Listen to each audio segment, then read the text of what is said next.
Hey guys, what's up? I'm CJ and welcome back to my galaxy. Today we're back with another film club video, and today we're watching the last movie in the Divergent series, which is Allegiant. They never adapted the last book, unfortunately, or fortunately, depending on what perspective that you come from. I'm gonna say fortunately, because these movies have sucked thus far, and I'm so glad I'm finally going to be finishing this series, and I never will have to watch another Divergent movie ever again, unless they, of course, adapt the final novel in the future, which I doubt they'll do, but if they do, I'll be thoroughly disappointed if you guys make me watch it. I actually know nothing about the Allegiant movie or the books, so I'm actually going into this completely blind compared to the other two movies. The other two movies I'd heard things about, but Allegiant, I have no idea what the plot looks like. I just know the ending, and spoilers if you haven't watched the Divergent series or read the Divergent series, spoilers, Triss ends up dead, and that's the only thing I know about the final book, but I don't think that happens in this Allegiant because this Divergent movie, Allegiant, because they were planning to adapt the final novel. I do hope it's a little bit better than the last two movies, just so I can tolerate watching it. But other than that, it's probably going to be just as bad. But you know, maybe the acting's a little bit better, maybe the cinematography's a little bit better, maybe they changed directors, I don't know. Maybe it is just that little bit better. I also forgot to mention, if you guys don't know how this film club works, essentially you watch the movie, then you come to this video where I'm watching the movie, and then I tell you my opinion on the movie. In the comment section down below, you tell me what your opinion is, and we discuss in the comment section what we think of the movie. Kind of like what a regular film club or like a book club would work like, but that is how it works just for films. But without further ado, let's get into watching the movie Allegiant. My desk is a massive mess, but let's just like pretend it's not.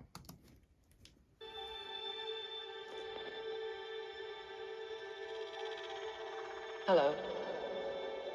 I come from outside the wall. I completely forgot that's how the last movie ended. All but destroyed each other. So you're telling me that like they've been here for like a few hundred years and they haven't managed to like build up, fix any of these buildings? I find that really hard to believe. I need you guys to see this scene. Ready? This one.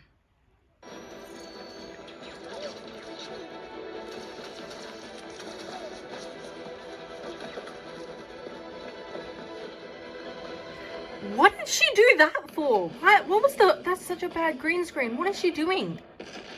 Girl, there was no need. I was going to tell you guys about how much of a cliche this death is, but I just noticed Allegiant Part 1. Part 1, what do you mean? Did they never make Part 2 then? I'm confused. I thought this was the last movie. Guys, the exposition for why these people are in factions in Chicago confused me even more. I feel like it's needed just a little bit more of an explanation. Like, did the genetic engineering, divide people into these factions, or the factions, like, they're supposed to be the pure ones, but it sounds like they're the ones that are genetically engineered to be, like, perfect. So I'm like I understand, but at the same time, I'm like, I don't think that's what you're trying to, like, bring across. I don't think what I've understood from it is actually how you're explaining it. I'm confusing myself even more. I'm sure I'm confusing you as well. But as well, there's like a huge gaping plot hole in this already, and that plot hole is the radiation. If there's radiation and there's no protection, and I'm still waiting to see if they explain the radiation in the movie, because I keep waiting for it, but then it doesn't really get explained. But unless Chicago was encased in like a protection from the radiation the same way this other city at the Chicago airport, I think, is, then I don't think that they would, be safe from the radiation. As soon as they leave the city, then there's like this blood/acid rain thing that happens, and if it's happening like right outside the city, then it would probably be happening in the city as well. Like, it doesn't, when it comes to weather, it like dissipates the radiation, but it doesn't, like, in that small of a, if it destroyed the entire world, that small of a separation, like a couple miles, couple kilometers, I think miles is what Americans use, so I guess that's what it would be in the movie. A couple of miles probably wouldn't make that much of a difference in the weather patterns. So I'm not really sure how the radiation just starts, like, just outside the border of the city of Chicago. That doesn't make any sense. The radiation and the whole world building of radiation and I guess nuclear fallout and the war and the chemical bombs or something like that, I assume is what they use because that's what it looks like in real life. It wouldn't look like that in the way that it's being expressed in or shown, whatever, in the Divergent series. It wouldn't.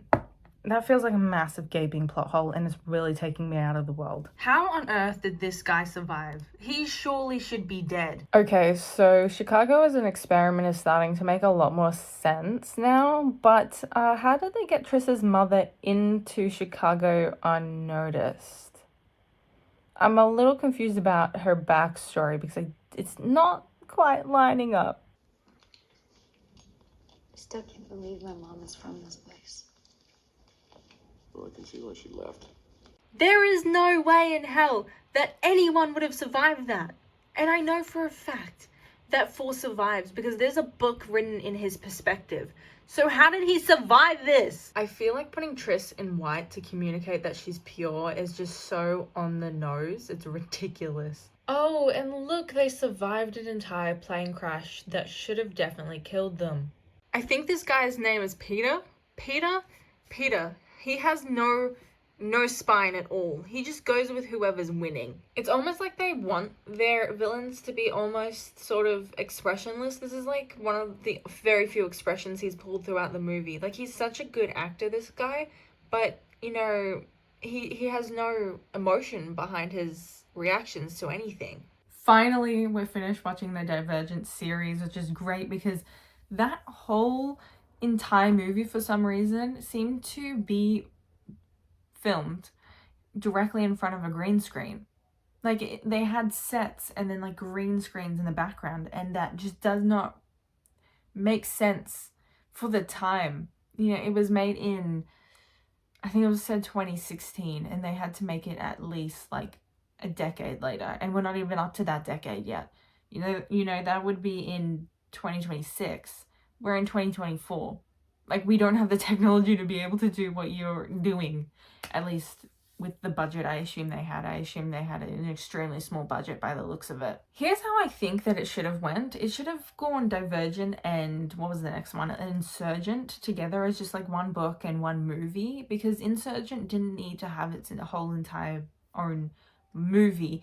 And then Allegiant could have been the second movie, and then whatever part 2 was supposed to be should have been the third movie, and it should have been a trilogy.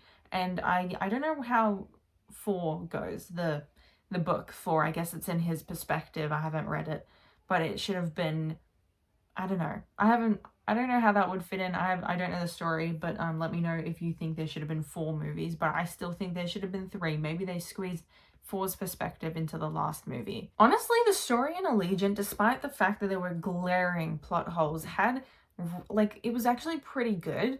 I think the screenwriters on that were probably different people. I don't know if the directors are different. If someone can tell me if the directors are different, that'd be great. It was a man who directed, I don't remember his name, but when I saw like the post-credits, or the credits, there was no post-credit scene, but the credits, when it said directed by such and such, it was a man's name it was like David something, maybe, I think that's what I remember. But I don't know if the person who directed the previous 2 movies, but by the looks of it, I'm going to be so honest, I think it feels like different people directed the movies. I really feel like we got to see a lot more of who the characters are individually in this movie, which was actually pretty good to see. There are plenty of criticisms that I have, but I really enjoyed how Triss and Four and the best friend actually was probably my least favorite character, because I don't understand why they're besties, Triss and whatever her name is.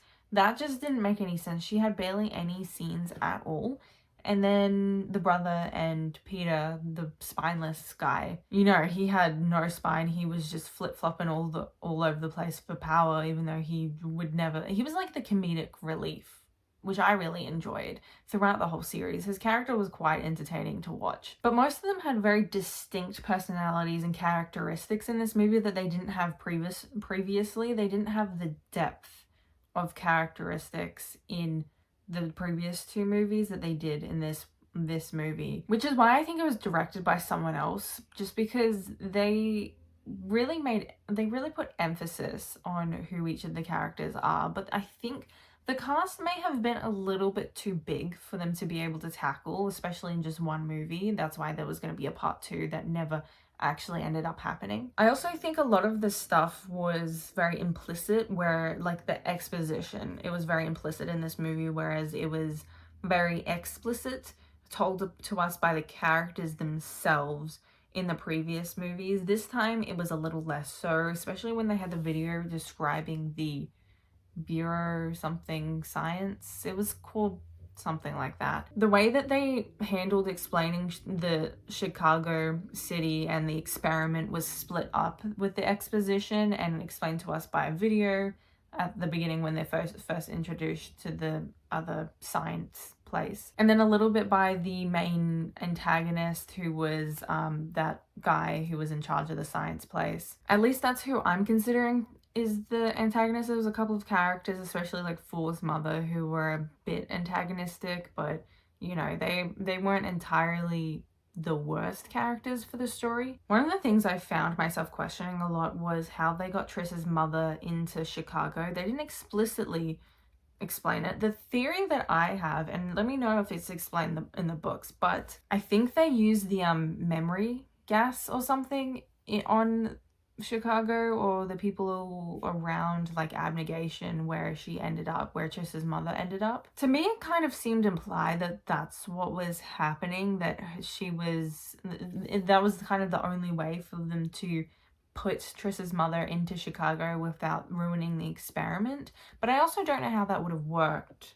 If no one else had their memories, how does that mean they eventually rebuilt this system, you know, gave everyone the knowledge of the factions again? So I'm wondering how they managed to do that. But that's also the only thing that really makes sense, and I don't recall them, like I just watched the movie, but which is why I'm pretty sure they don't explain it properly, but I don't recall a proper explanation. My major criticisms are that the plot twists that happened, I don't know if I'd consider them all plot twists, but the major plot points, especially since like Triss's mother was actually from what they called like the outskirts or something. I don't think that's what they called it, but outside of Chicago, but not in the science building. I feel like there could have been more like breadcrumbs leading up to different major plot points. There were multiple different plot points, but I could not tell you what they were because this movie is not in any way memorable. I'm sorry to anyone who's a fan of Divergent and the whole series and the books, but they just really strung it out. It was so boring. I'm sorry. There's just plot points that I feel like could have been there earlier. Like there could have been a little bit more evidence to just saying like that science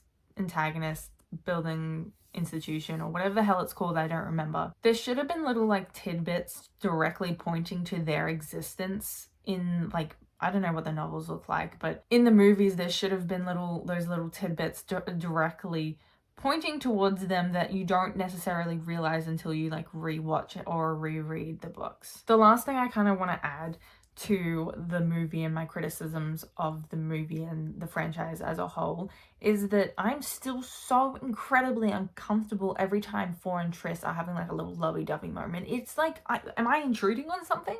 It's so weird, and they're honestly constantly have their hands all over each other.